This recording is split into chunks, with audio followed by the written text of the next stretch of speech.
Добро вечер, јас сум Васко Ефтов, овој емисијата во центар на Алфа телевизија. Вие сте на вистинското место, почитувани гледачи, бидејќи вечерва и вие и јас имаме право да знаеме вистината.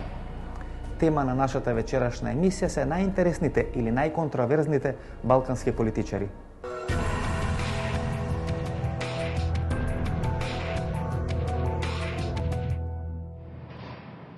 Почитувани гледачи, се наоѓаме во кабинетот на градоначалникот на Пиран, господинот Питер Босман, кој е еден од најконтроверзните политичари на просторот на поранешна Југославија, ако не и пошироко во текот на ланската кампања за локалните избори тука во Пиран, го нарекува Барак Обама. Господине Босман, како вие станувате градоначалник на Пиран? Знаете, ја живеам тука у Пирану више од 20 година. Од каде сте по потекло? Јас сум во Словенија 30 година. Јас сум дошол до Словенија 78. Јас сум студирал во Лубљане. Кога сам јас кончал моја студија, сам дошол тука с моја жена. Моја жена е туди Словенка. Она е туди здравница, лекарка, медицина смо студирала. Значи ви имате медицина студирана во Лубљана? Тако. По потекло сте од Африка? Из Африка јас сум дошол из Гане. Јас сум дошол тука и сам студирал медицину. И кога јас кончал, сам дошол во Пиран за радим само за 2 години. Сам 2 години, потем идем назад во Гано. И потем... И останавте 30 години? И сада сам тука 30 година. Тоа што за мене беше големо изненадување е фактот дека јас секогаш, не само јас туку, веројатно еден поголем дел од македонците ги доживувавме словенците како еден доста затворен и ксенофобичен народ, кој многу тешко прифаќаат луѓе кои доаѓаат надвор од Словенија. Меѓутоа, сето тоа падна во вода бидејќи на крајот на криштата во текот на минатата година словенците го изгласа Питер Босман, кој со потекло од Гана да биде градоначалник на Пиран. Бевте изненадени дека може да победите за градоначалник, бидејќи навистина Црнец да биде градоначалник на словенечки град не е некоја секојдневна работа. Ако не се лажам, на целиот Балкан, вие сте единствен со потекло од Африка кој е избран за градоначалник, ако не и во Европа. Уси ми тука е познае како добар лекар, како добар човек, и така да не е било тешко.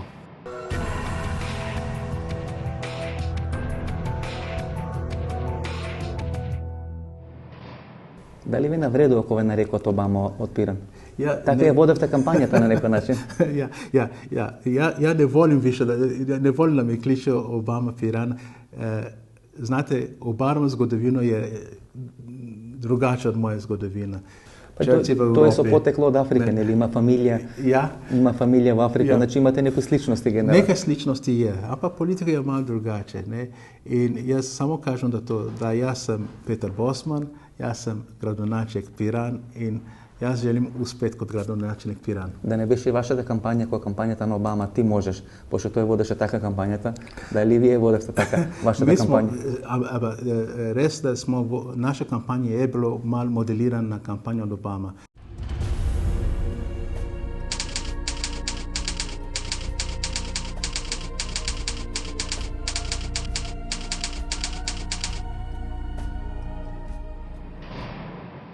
Јас ако ве слушам, вие зборите пубаво словенечки, отколку што збори Јанес Јанше, што се вели. Така да е малку нетипично кога човек со потекло од Африка е градоначалник на словенечки град. Е нетипично. Ја вам кажам да кога сам јас дошол тука, од исто моменту како луѓе нисо веќе причали о лекар ки е црнац, ампак со само говори о лекарја, али па о докторја. Па вие зборите пубаво словенечки, отколку Јанес Јанша. О, не знам.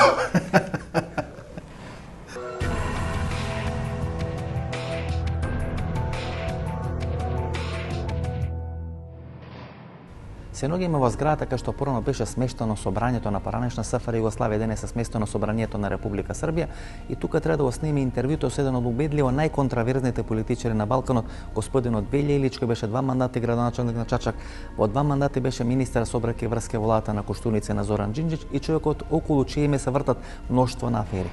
Господин Илич, вие останавте запаметен како човекот кој беше качен на оној булдужер кој на 5 октомври влезе тука во Скупштината на поранешна СФР Југославија. Ние го снимаме разговорот тука во Скупштината на поранешна СФР Југославија, што значи дека историјата знае понекогаш и да си ги намести работите на еден малку чуден начин. Меѓутоа бевте на качен на тој булдужер и влеговте тука во Скупштината меѓу првите луѓе.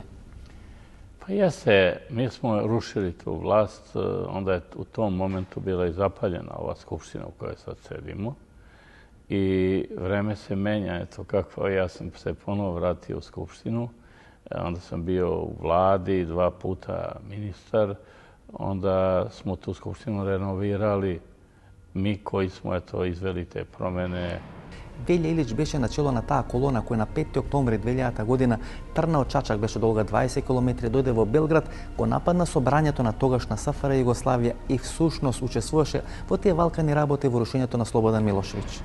Ви вадеа сериозни афери од пари, нели, криминал, ве фаќале, нели, поднапиен, пијан сте, правили инциденти со новинари, така натаму и така натаму. Значи, контраверзи се врте околу вашето име, значи, огромен број на контраверзи, веројатно, намерно и свесно, за да ве трнат помалку настрана. Знаете како, јас сам био тај најпопуларнији у Србији.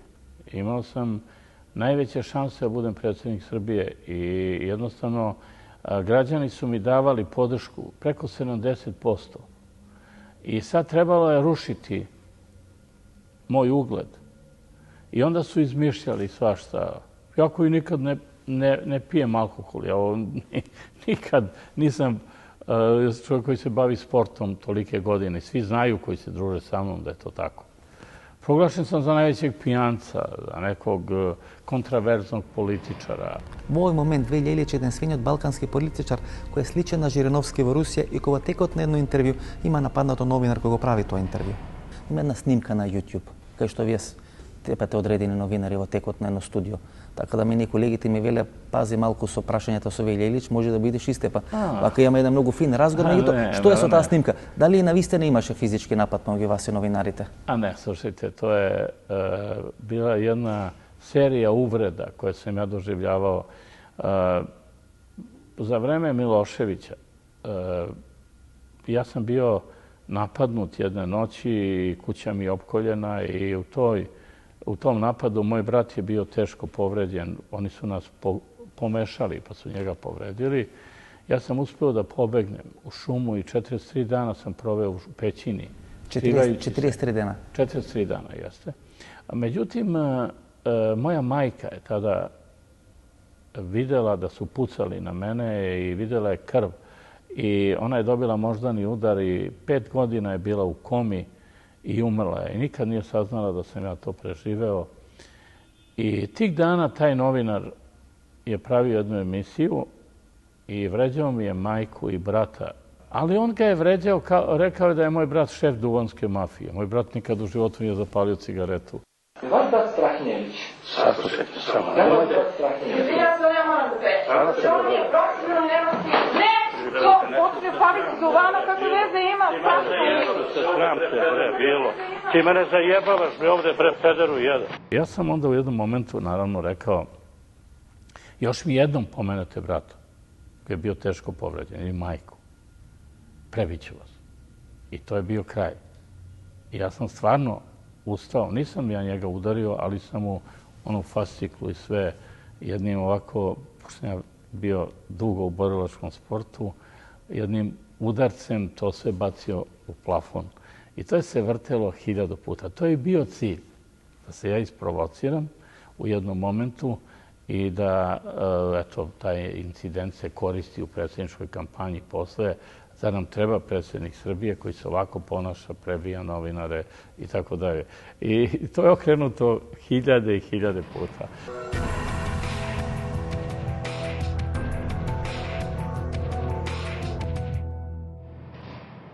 Адем Демачи го нарекуваат Косевски Мандела, кој 28 години поминал во затвор, борејќи се за независноста на Косово.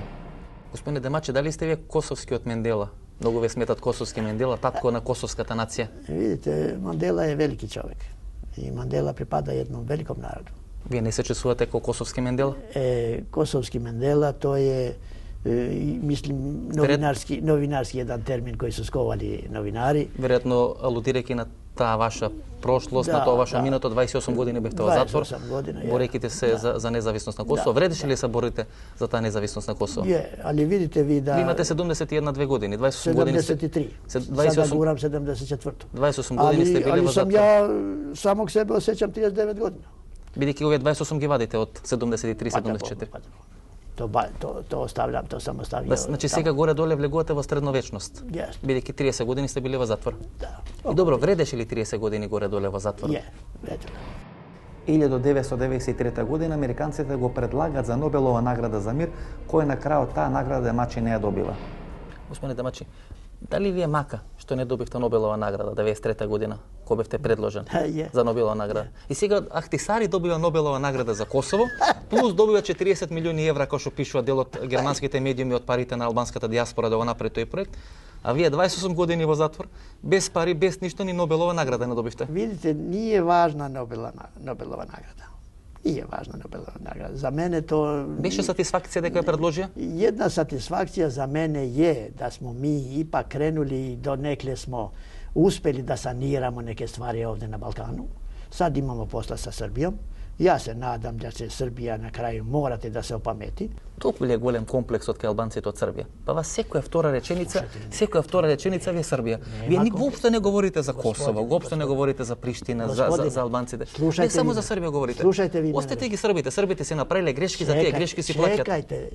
Срби су цело време били против албанаца. Nije to kompleks. Вие бевте 28 години затвор како хуманист, не. како оперски пејач, или бевте како човек кој се бори против одредени државни структури? Боже мој, јас се борио за слободу свог народа. Не лежа ни луѓето од Ирската републиканска армија, од Шин Фејн не лежа. Јас сам се борио за слободу свог народа, нисам се борио да окупирамо Србија. Знаете која парола се кажува денес на Косово? Од страна на албанците? Дали имаше она реклама на МБ пиво? Светско а наше, велија србите. Вие денес за Косово велите српско а наше. Значи им го земавте Косово на србите. Ви се бавите за вицевима. Па видите, таква е реалноста. Реалноста не можам сериозно да објаснам, веројатно морам на некој шеговит начин. Ми смо дошли да причамо озбилно, да разматрамо озбилно ову ситуација која е врло драматична.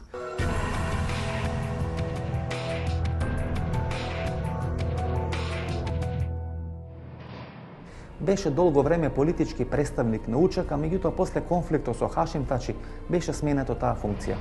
Вие бевте политички представник на УЧК. Подоцна се откажавте. Да. Пред неколку години лансираше идејата за формирање на државата Балканија, во која би членувале Македонија, Косово и Црна Гора, и предпоставувате на чело на таа држава требаше да биде Адем Демачи. Вие лично сакавте Македонија, вие имавте пред 1 или пред 2 години дека Косово, Македонија и Црна Гора треба да се иста држава. И во таа држава албанците ќе бидат 5 милиони луѓе. Бичемо иста држава опет кога будеме у Европи. Не, вие рекоте дека сакате да бидете една балканска држава составена од Косово, Македонија и Црна Гора. Јас сам предложил да биде една Балканија, да биде ту и Србија, али она не била паметна да то разуме, да то свати. Вие би биле председател на таа Балканија?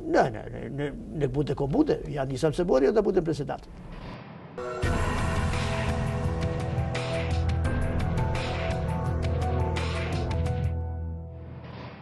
Примерот на Бојко Борисов покажува како од бодигард и телохранител подоцна се станал премиер на Република Бугарија. Во што е магијата на Бојко Борисов? Бојко Борисов веќе 6 години е најпопуларен политичар во Бугарија. Во што е всушност магијата на Бојко Борисов? Според вас, в какво е като гледате отвън? Защото ние не можем да си отговорим вече на този въпрос. Која е вашата прва асоциација на Бојко Борисов? Знаеш, вече ми е трудно да кажа коя е първата асоциация. Добро, коя е втората? По отношение на Бойко Борисов. Аз мисля, че той е харизматичен. Мисля, че това е едно от нещата, които вероятно много хора ще кажат, че е магия. Беше телохранител на Тодор Живков, а подоцна беше прв полицаец на царот Симеон Саксобурготски, односно успеа да ги спои тие две крајности во Бугарија, царската и комунистичката. Негов телохранител и негов обезбедување Бојко Борисов. И многумина денес во Бугарија вела дека всушност тогаш Бојко Борисов бесплатно го брани или го чува Тодор Живков. Бојко Борисов се појави 94-та година. Тодор Живков за возврат му ги оддава тајните и шифрите на бугарските тајни служби, кои Бојко Борисов подоцна ги користи. Такива тајни шифри няма. Ниту пари, ниту шифри. Или имиња, или тајни кодови и така натаму. Ако някој требаше да ги знае, това бях аз. Аз одговарях за тези структури при него. Такива шифри, такива тајнства няма. Значи мислите дека Бојко Борисов само за финанси, за пари обавуваше својата функција да го чува Тодор Живков? Той си имаше частна охранителна фирма, охраняваше Лукойл, откъдето имаше добри пари, Лукойл нефторафинерията, Бургас, голямата. Имаше тук солидни банки, които и годишните доходи му бяха много добри. Имате една исклучително интересна кариера. Сте биле личен телохранител на Тодор Живков, некаде крајот на 80-те години. И потоа сте на поранешниот бугарски комунистички лидер Тодор Живков. Да. И тоа ви дава таа на некој начин шармантност и одредена характеристичност на вашата кариера. Много е важно да се знае, че аз се запознах с Тодор Живков 93-4 година. Кога веќе беше паднат? Когато беше арестант. И като арестант той трябваше да ходи в затвора, да се връща. И тогава аз бях наед да извършвам този процес. Така че много голяма разлика има. Дали е преди 90-та или след 90-та. Подоцна бевте прв полицаец и на царот Симеон. Сега да кажам, много интересна кариера и успеевте на некој начин да ги споите двете крајности во Бугарија. Комунистичката крајност и царската крајност. Тоа ви ја прави кариерата поприлично интересна. Не, просто аз винаги съм бил професионалист в това, което съм правил. И когато трябва да наемеш нещо за работа или някой за работа, търсиш най-добрия професионалист. И не случайно не съм създал и не съм допуснал никаква грешка или проблем нито с единия, нито с другия. И накрая отважахте за човекот кој порази бугарската мафија. А јас имам чувство дека бугарската мафија се уште е многу силна тука во Бугарија. Мафията никога не може да бъде поразена до край. Нито в Америка са я поразили, нито в Европа са я поразили, но когато се режат възможностите за бизнес на тази мафия, тя става по-слаба.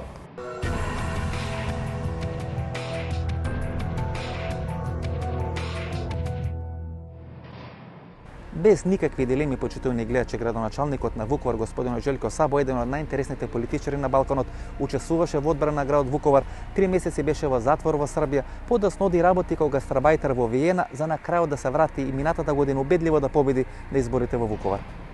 Вие учествувавте во таа одбрана на Вуковар, подоцна бевте заробени, бевте неколку месеци или извесен временски период во оние затвори или бегалски кампови или заробенички кампови во близината на Ниш.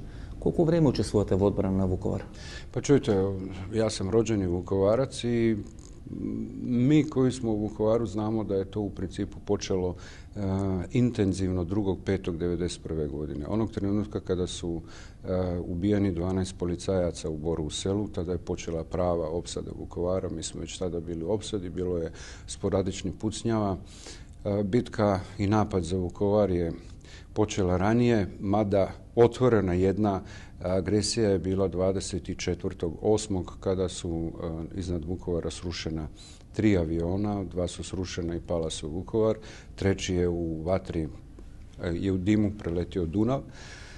I tada je počelo, ali u svakom slučaju, znači, nakon zarobljavanja 20.11. to je bila posljednja grupa zarobljenika i ja sam bio jedan od zapovjednika u logistici koji su zarobljeni i kao brojni Vukovarci, nas negdje oko 8.000 je odvedeno u zarobljeništvo u Srbiju.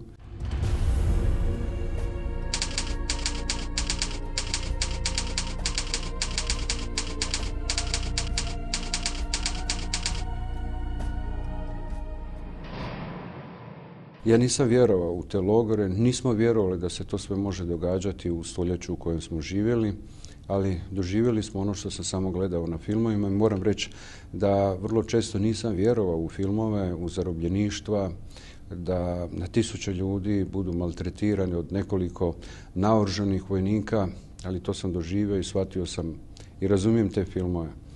Znači, koliko vreme bevte u tije zatvori u Nišu? Bio sam 3 mjeseca i bio sam prvo zarobljen u Begejcima kod Zrenjanina, a bio je nedaleko još jedan logor, znači u Stajićevu, to je bilo oko Zrenjanina i kasnije nakon određenih razmjena koji su bili mi preostali smo otišli u Niš, a nakon Niša svi su završili u Sremskoj Mitrovici i posljednja grupa zarobljenika je iz logora izašla 24.8.1992. godine.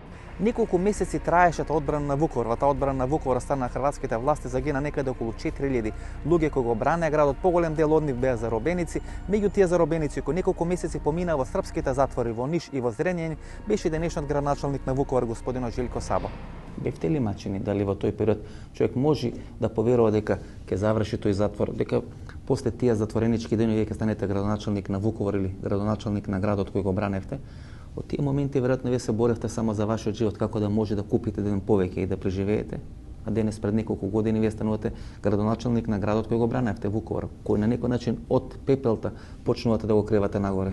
Pa da, ja sam rekao prošle godine na svečanoj sjednici Dana grada Vukovara i pozvao sam u principu i premijerku i predsjednika da se sjete da li su razmišljali da će biti i tko je razmišljao 1991. godine kada smo imali rat u Hrvatskoj da će biti to što jeste danas. Ja sam jasno rekao da u tim trenucima nisam nikad mogao ni pomisliti da bi postao gradonačelnik Vukovara. Pominjate li teški maltretiranja, teški golgoti? Što se slučajeva v tija zatvori? Ima najrazlični prikazni. Se kažu za razne zverstva, razni maltretiranja što im se pravят na zatvorenicite. Vi biste svedok na tija maltretiranja. Kako je da se pomini 3 meseci v tija zatvori v Srbija, kako vojnik ga obranil Vukovar 1991-1992 godina? To jednostavno dođete u tu situaciju da razmišljate da to nije moguće. Prije svega dolazite u tu situaciju da razmišljate da je to neka greška. Sami sebi postajete bedasto naivan. Ne vjerujete i sve razmišljate da je to greška. Greška što je 600 ljudi ili 700 ljudi u jednoj štali na betonu na slami. Razmišljate da će tu grešku neko ispraviti, da će doći, da će biti sve drugačije. Međutim, iz dana u dan počinjete prihvaćati tu činjenicu i počinjete zajedno sa ljudima koji su oko vas voditi računa kako da te dane, da se organizirate kao zarobljenici, da jedni drugima pomažemo u smislu jednostavno preživljavanja, a sve ono što se pričalo i što se događalo, puno toga se još nije ispričalo gore. Koliko točno bihte v tije zatvori vo Srbiji? Pa čujte, negdje oko 9000 Vukovaraca je prošlo zarobljeništva, ali ono što ja znam da sam ja bio u Begecima, da nas je bilo negdje oko 700 u jednoj štali. A točno koliko vreme ostanavte v tije zatvori vo Srbiji? Ja? Da. 3 mjeseca. Bio sam do 23.11.12. u Begecima, a poslije toga jednostavno u Nišu. I koliko vreme posle toga vi trebaše se vratite v normalan život? Čujte, vrlo je teško doći u tu situaciju, govoriti o tome, ali onda je dolazio, ja bih rekao opet, još jedan vrlo težak period kada postajete prognanik, kada patite za svojim gradom, patite za svim prijateljima koji su poginuli i puno toga treba čovjeku da poslaže. Ja bih rekao da u jednom trenutku moje osobne golgote kao prognanika mi je sigurno pomoglo što sam otišao u Austriju raditi na crno i radio sam 6 godina u Beču da zaradim za djecu, za bicikle, za osnovne stvari, robu, garderobe, da im pružim da bar u materijalnom smislu neki standard za njihovo obrazovanje i školovanje. Кога после 20 или 30 години ќе се пише новата историја на Балканот, веројатно една од најкрвавите епопеи ќе биде токму битката за Вуковар, кај што загина некаде околу 4000 луѓе, направени со огромни зверства и се уште трагите на таа војна може да се видат како што се гледа ова зграда веднаш позади нас, почитувани гледачи. После тие тешки злосторства останува омразата кај луѓето, омразата према тие што тоа го направија. Постои ли таа омраза кај вас? Постои ли таа омраза кај вуковарците? Можете ли да продолжите нормално да живеете? Ne, gledajte, mislim, vrijeme puno stvari može izliječiti.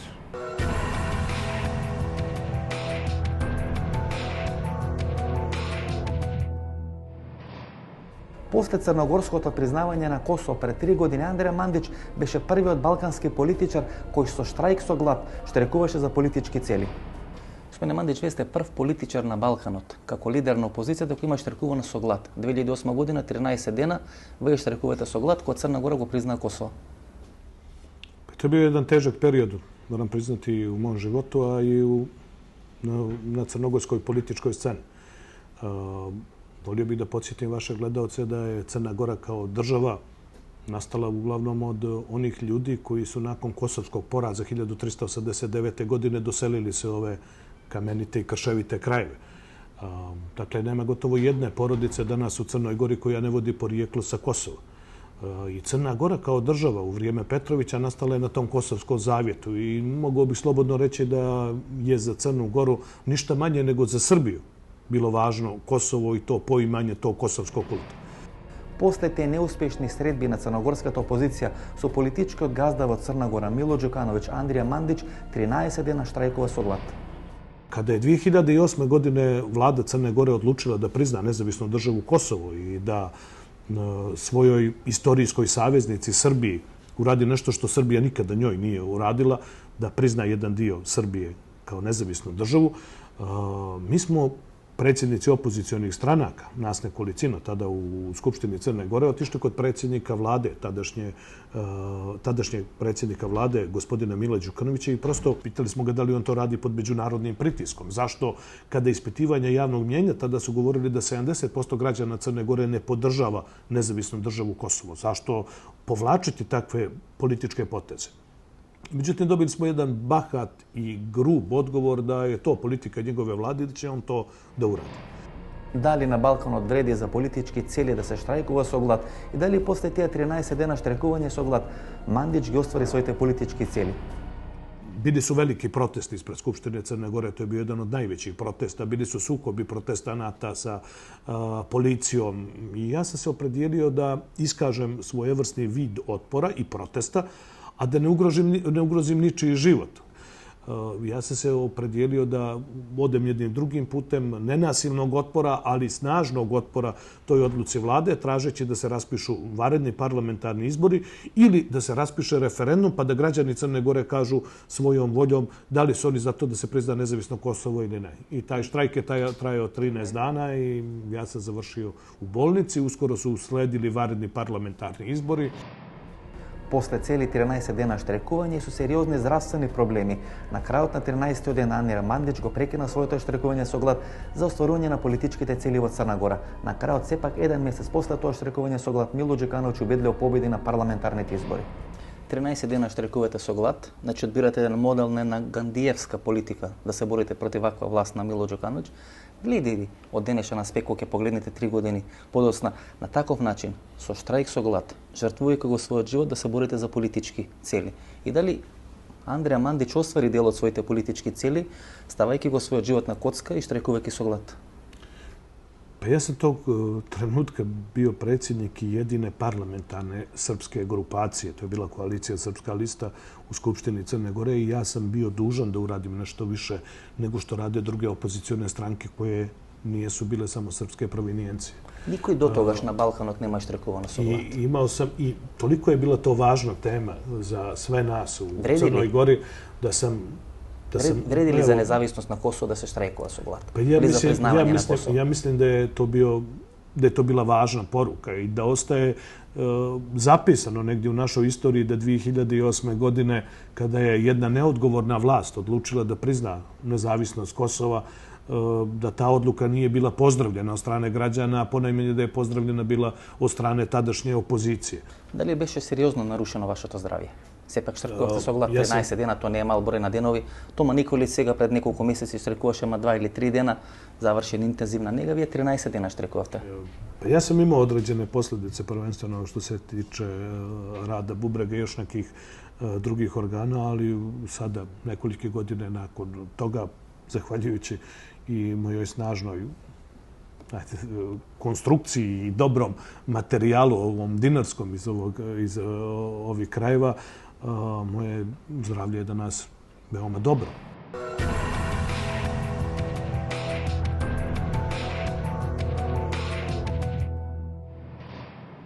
Господинот Питер Босман е роден во Гана, пред 30 години има дојдено тука во Словенија да студира медицина. Пред 24 години доаѓа, живее тука во Пиран, се жени со Словенка, добива 2 керки, кои крсти исто така по словенски имиња. Nas je samo dvoje. Ja pa še ena ženska iz Madagaskara, ki je poročena iz Slovenaca. Да, меѓутоа, значи, иако се само двајца, и сте мало малцинство тука во Пиран, ама сте силно малцинство. 50% од вас, двајца се власт во Пиран. Тако е. Добро, Грончановиќ, имаше ли некои навредливи коментари во текот на кампањата? Навредливи од вашите конкуренти? Како ќе дозволите Црнец да биде градоначалник на Пиран и слични работи? Моја кампања je bazirana na otvorenost. Znate, ja sam verno govorio za svema. Ja sam dostupan čovjek. Ako imate problem, možete doći kod mene. Кога дојдов тука во Пиран, јас мислев дека ќе разговарам со Барак Обама од Пиран, односно сега веќе го сменив тоа мислење, почитувани гледачи. Јас денес имав чувство дека разговарав со Јанес Јанша или со Борут Пахор од Гана, бидејќи господинот Питер Босман е многу поголем словенец од многу словенци кои живеат тука во Република Словенија. А добро, планирате ли да го смените името? Наместо да сте Петер, например, да сте Јанес? Не. Јас се ведно Петер Босман. То, знате, човек никада не сме ali sramovat, ali pa odkud je in tako naprej. To mora vedno ostati. Ko sem moja čerka se urodila, jaz sem jih peljal v Afriki, da vidi odkud sem. Oni poznajo odkud sem, oni poznajo moje familije in tega jaz sem ponosen. Dobro, gospodine Petar, naučite li da skijete v Sloveniji? Skijam. Ne baš dobro, ampak skijam. Znači, ko prav slovenec? Nisam prav slovenec, kaj još nisam bil na Triglavu. Znači, ušte niste bili na Triglavu? Neću biti na Triglavu, ker ja bojim višine.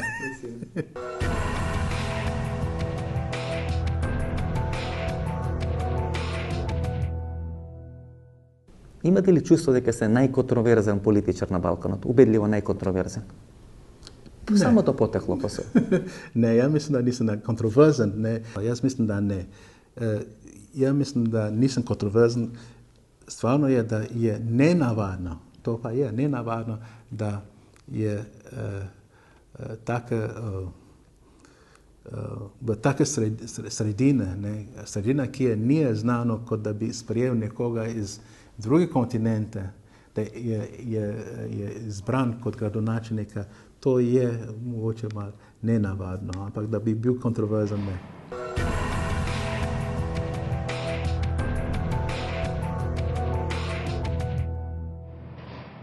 Мноштво на афери се врзо за името на Велја Илич, дека бил пијаница, дека како пијан има паднато во кадата, кај што се има туширано, дека брат му бил шеф на тутунската мафија во Србија и дека всушност имал мозочен удар бидејќи употребувал преголемо количество на Виагра, што за сето тоа говори самиот Велја Илич.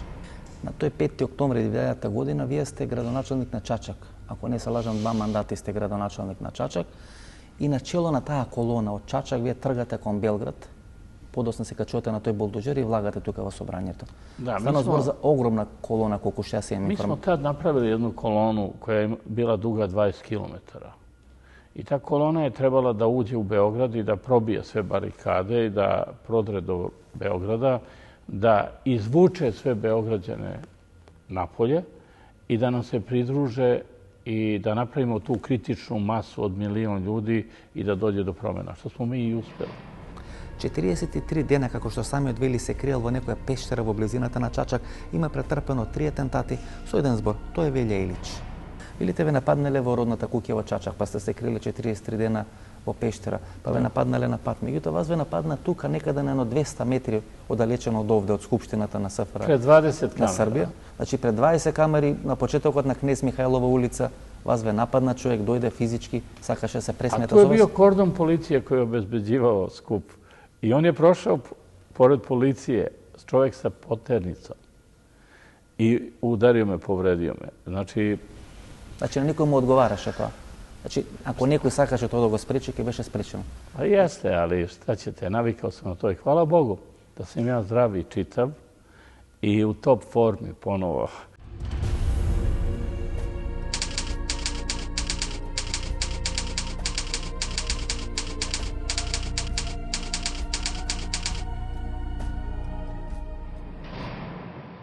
Себеси се смета за најголем борец во Србија против тие српски тајкуни кои влада 20 години со српската економија, биле блиски со Милошевиќ, биле блиски со Мира Марковиќ, биле блиски со Зоран Џинџич и блиски се со сегашната влада. И смета дека сите тие силни афери кои се врзо за неговото име всушност се платени на рачај од страна на тие тајкуни.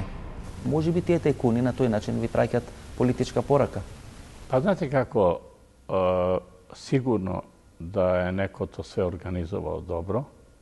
Jer sam ja pre toga povređen štanglom na ulasku u zgradu. Ovde u Beogradu imao sam tešku operaciju glave, pa posle mi je ponovljen udarac u istom mestu, da još nisam skinuo konce od operacije prethodne. Tako da neko je hteo da me maltene ubije. Znači, udariti čoveka koji je operisao glavu, a isto taj prethodni napad nije nikad otkriven, ni počinioci nisu otkriveni, ništa.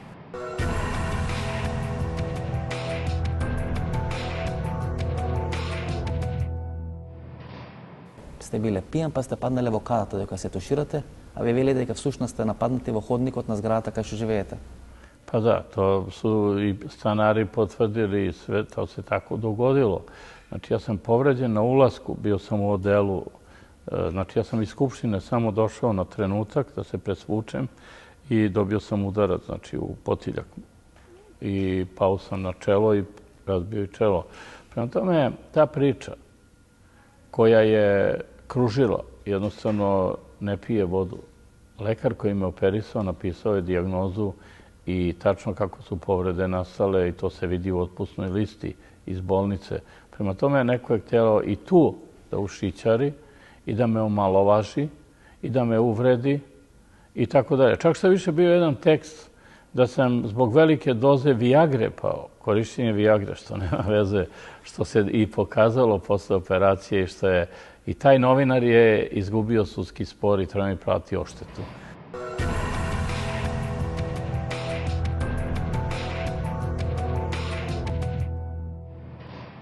Во времето кога беше главен секретар на бугарското МВР се случија 150 неразјаснати убиства на бизнисмени и на мафијаши по улиците на Софија.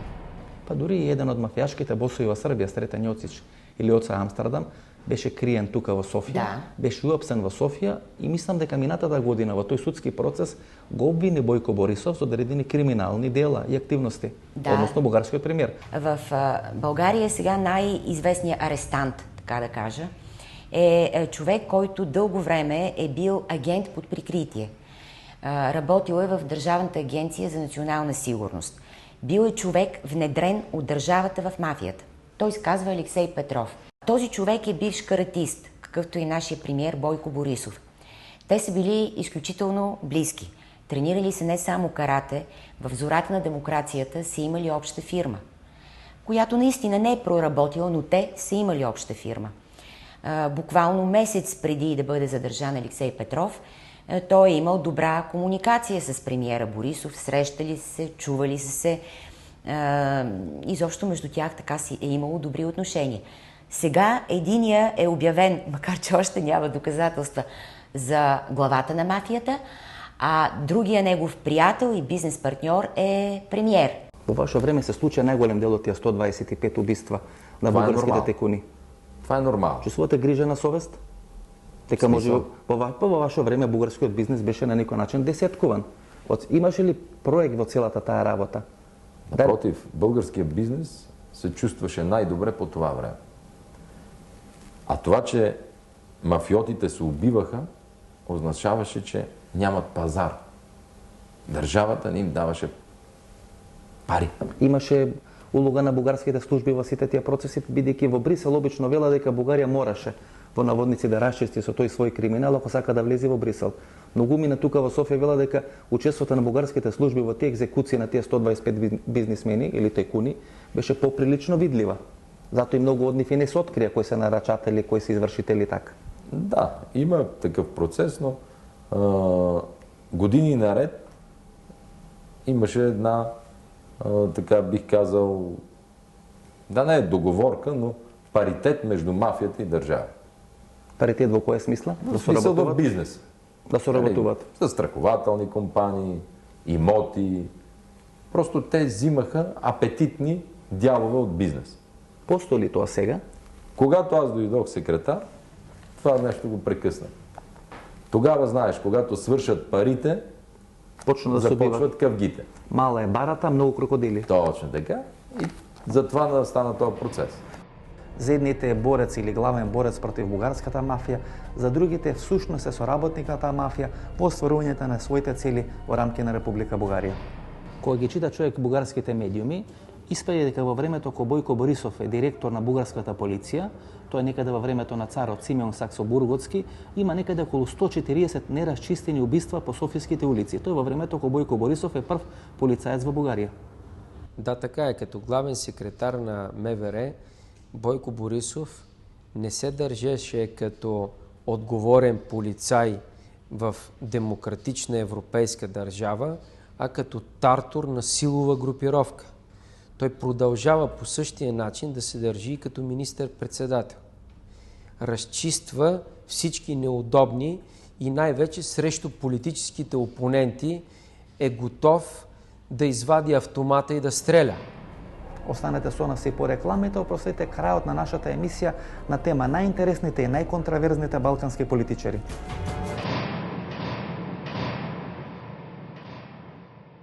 Well, now you see, I have grown up. Your smile is like a piece of luck, though I don't see it enough. I'll be trying. You gotta look through my happy eyes. Look through my happy. Се е лесно, кога толку многу ги сакаме. Бекутан. 30 години љубов и гриша за нашите малечки. Од сега во ново пакување. Ало, Душо, доаѓам со шефот, подготви нешто. Дете, веднаш се враќам. Повелете, комшивке, се брзам, ми доаѓа важен гост. Лепаничете, комшивке, имаме се.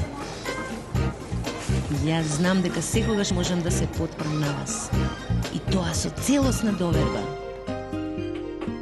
Јас повеќе би сакал чаша млеко. Повелете, комшија.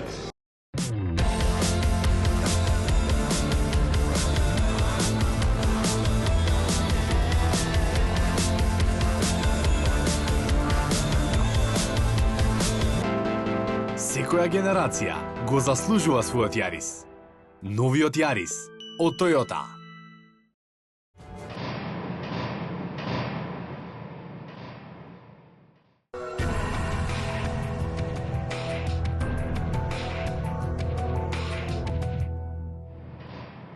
Угледниот американски магазин Forbes неколку години поред го прогласуваше Зоран Јанковиќ за убедливо најбогатиот словенец.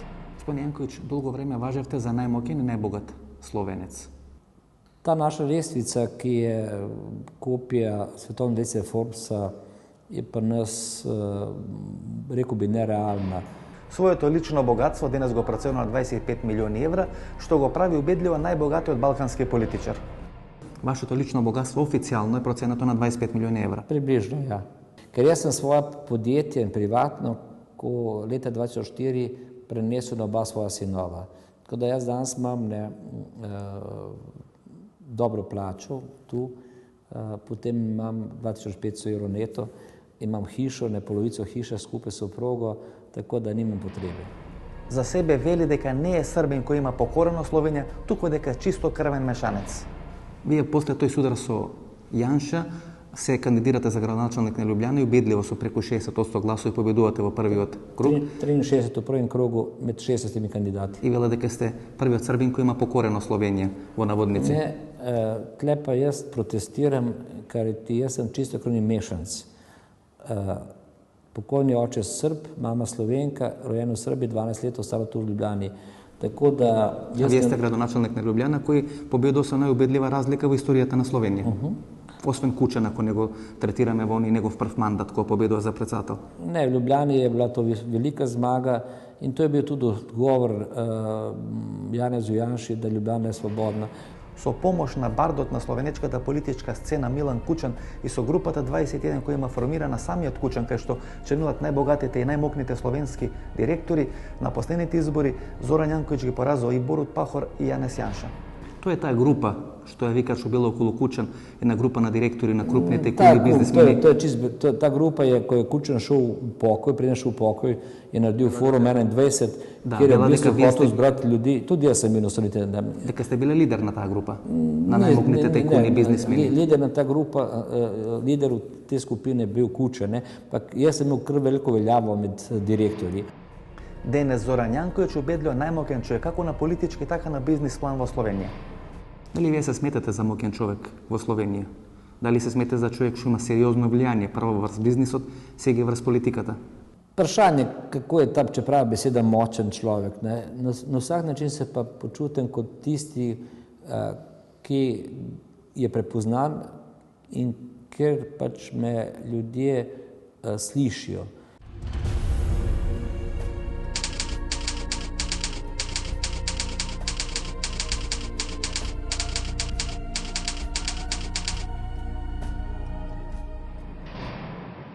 Погледнете ги рекламите, за една минута се враќаме да одјавиме нашата вечерашна емисија.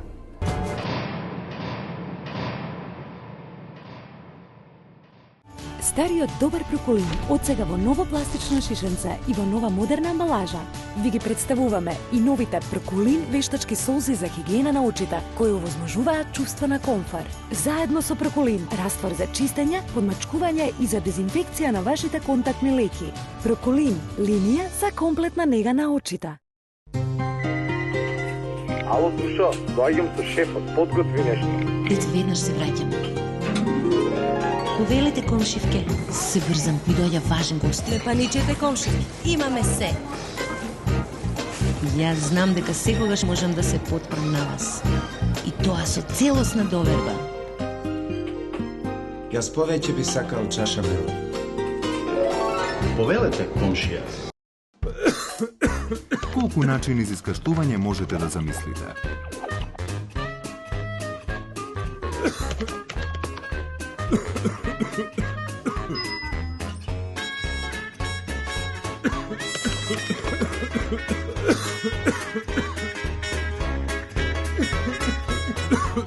Ви го представуваме Бронлес, ефикасен при продуктивна кашлица. Бронлес го олеснува искашлувањето и дишењето.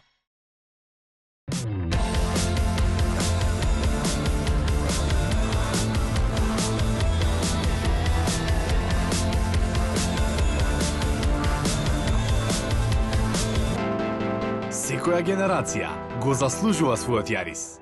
Новиот Јарис од Тојота.